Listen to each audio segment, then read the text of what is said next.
Assalamualaikum warahmatullahi wabarakatuh. Sahabat pembelajar dimanapun Anda berada, semoga kita selalu dalam keadaan kebaikan, keberkahan, dan keberlimpahan dunia dan akhirat. Hari ini kita akan melanjutkan sesi pembelajaran kita mengenai ilmu fikih yang diambil dari kitab Fikih wa Adillatuhu. Sebelum kita memulai pembacaan kitab tersebut, marilah kita membaca suratul Fatihah. Semoga dengan berkah suratul Fatihah ini Allah berikan kemudahan dalam penyerapan ilmu di sanubari kita dan menjadikannya ilmu yang bermanfaat bagi kita semua. Al-Fatihah.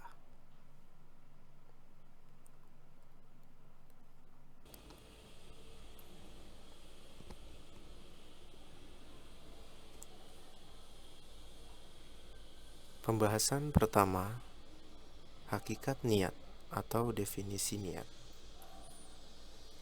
Kata an-niyah dalam bahasa Arab berarti mengingini sesuatu dan bertekad hati untuk mendapatkannya. Al-Azhari mengatakan bahwa kalimat nawakallah artinya adalah semoga Allah menjagamu.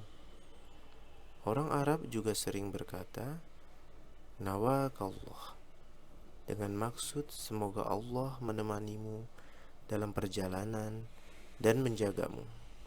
Dengan kata lain, nawa itu berarti kehendak atau qasdu atau yakinnya hati untuk melakukan sesuatu dan kuatnya kehendak untuk melakukan tanpa ada keraguan. Sehingga nawa itu dan menginginkan sesuatu adalah sinonim. Kedua kata tersebut sama-sama digunakan untuk menunjukkan pekerjaan yang sedang terjadi maupun yang akan terjadi. Sebagian pakar bahasa membedakan arti kata nawaitu dengan al-azm adalah sebagai berikut. Kata nawaitu digunakan untuk menunjukkan keinginan yang berhubungan dengan perbuatan yang sedang dilakukan. Sedangkan kata al-azm digunakan untuk menunjukkan keinginan yang berhubungan dengan perbuatan yang akan dilakukan. Tetapi pembedaan makna ini ditentang oleh para ulama. Karena dalam kitab-kitab yang membahas bahasa, kutub al-lughah, kata nawaitu seringkali hanya diartikan dengan al-azm.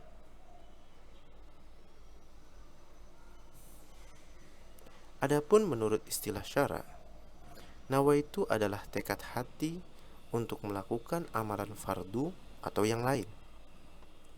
Niat juga dapat diartikan dengan keinginan yang berhubungan dengan pekerjaan yang sedang atau akan dilakukan.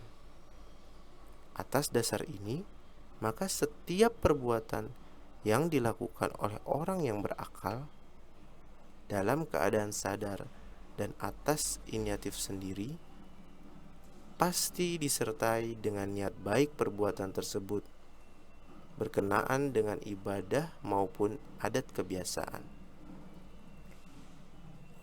Perbuatan yang dilakukan oleh orang mukallaf tersebut merupakan objek yang menjadi sasaran hukum-hukum syara seperti wajib, haram, nadab atau sunnah, makruh, dan mubah. Adapun perbuatan yang tidak disertai dengan niat, maka dianggap perbuatan orang yang lalai, tidak diakui, dan tidak ada sangkut pautnya dengan hukum syara.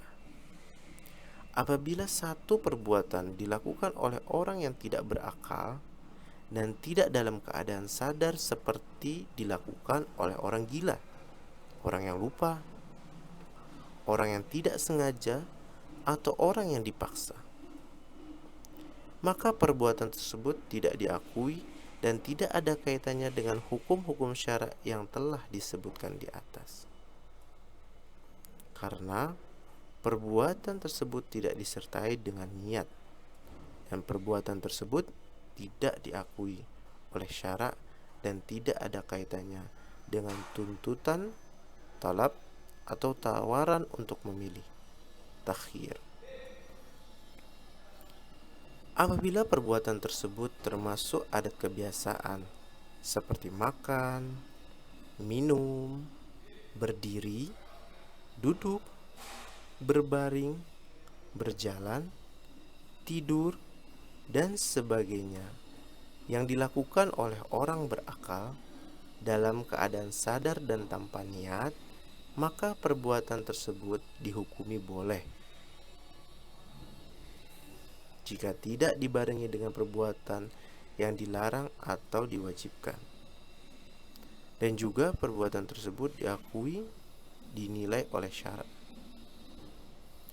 Mungkin ada yang bertanya, mengapa wudhunya orang yang lupa menjadi batal?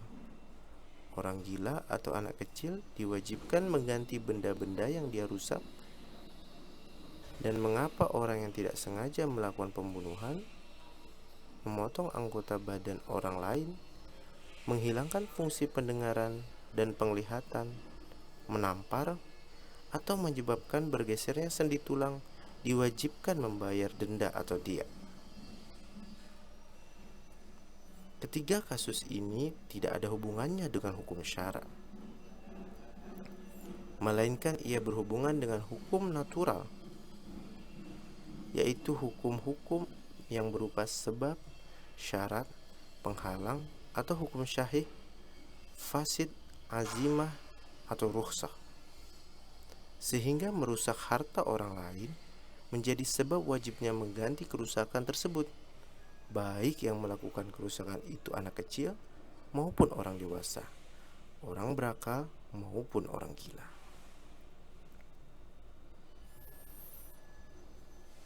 Apabila kita perhatikan lagi, maka kita dapati bahwa makna niat dalam puasa adalah keinginan secara umum, al-iradah al-kulliyah, dan hal ini merupakan makna niat secara umum, sehingga niat puasa dari malam hari tetap dianggap sah, dan niat puasa tidak disyaratkan harus berbarengan dengan awal memulai puasa, yaitu sewaktu menyingsingnya fajar.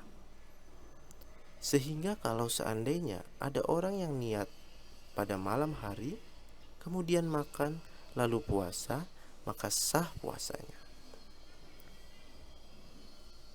Adapun selain puasa, yaitu ibadah-ibadah yang menuntut niat harus dibarengkan dengan awal perbuatan supaya sah, maka dalam melakukan niat tersebut seseorang harus melakukannya dengan nyata, yaitu memunculkan keinginan berbarengan dengan awal perbuatan. Inilah yang dimaksud dengan niat sebagai rukun ibadah seperti wudhu, mandi wajib, tayamum, sholat, puasa, zakat, dan haji, sebagaimana pendapat ulama-ulama mazhab Syafi'i. Begitu juga dengan niat-niat akad dan fasakh yang berbentuk ungkapan majas, kinayah. Niat dalam akad tersebut seperti itu harus nyata, yaitu munculnya niat harus berbarengan dengan lafal akad yang berbentuk kinayah, atau berbarengan dengan penulisan, atau berbarengan dengan isyarat orang bisu yang dapat dipahami oleh orang yang mengetahuinya. Begitu juga dengan masalah pengecualian al-istinab dalam ikrar dan talak. Syarat taklik atau talak dengan menggunakan kalimat insyaallah, maka niatnya harus berbentuk niat yang nyata-nyata, muncul di hati sebelum selesai mengucapkan kata yang dikecualikan.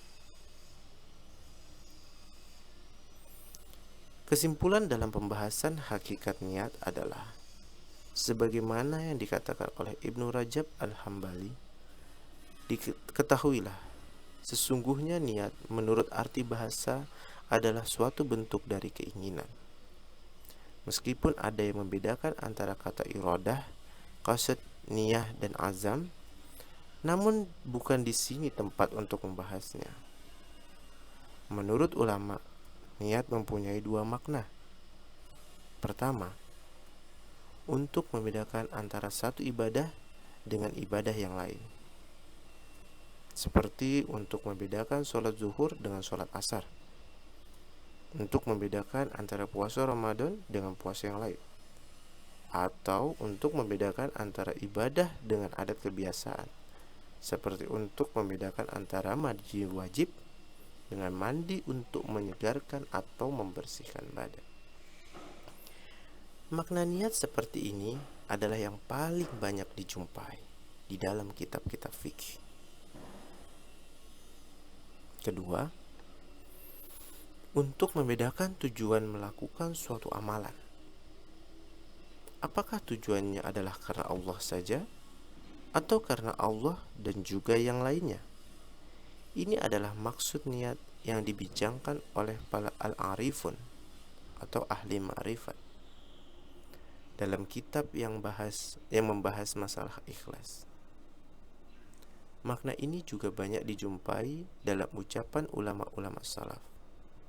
Imam Abu Bakar bin Abid Dunya mengarang sebuah kitab dengan judul Kitab Al-Ikhlas wan Niyah. Yang dimaksud dengan an-niyah dalam kitab tersebut adalah niat dengan makna yang kedua ini. Makna kedua ini juga yang berulang kali dimaksudkan oleh Rasulullah Shallallahu Alaihi Wasallam dalam sabdanya. Kadang-kadang beliau menggunakan kata niyah, iradah, dan kadang menggunakan kata yang semakna. Makna yang kedua ini juga banyak disebut oleh Al-Quran, tapi tidak menggunakan an-niyah, melainkan menggunakan kata-kata lain yang memiliki makna hampir serupa. Ulama yang membedakan antara kata an-niyah, al-iradah, al-qasdu, dan lain-lain bermaksud mengkhususkan kata an-niyah untuk menunjukkan makna yang pertama yang biasa dipakai oleh ulama fikih. Namun ada juga ulama yang mengatakan bahwa an-niyah adalah khusus untuk dilakukan oleh orang yang berniat. Sedangkan kata al-iradah lebih umum dan tidak dikhususkan untuk apa yang dilakukan oleh orang yang berniat saja. Contohnya adalah manusia ingin atau yuridu Allah mengampuni dosanya. Untuk mengungkapkan kalimat ini tidak digunakan kata an-niyah. Sebagaimana sudah saya terangkan bahwa kata an-niyah dalam sabda Rasul Shallallahu Alaihi Wasallam dan ucapan-ucapan ulama salaf menunjukkan kepada arti yang kedua, sehingga ia juga mempunyai arti al-iradah. Oleh sebab itu, dalam Al-Quran, kata al-iradah sering digunakan.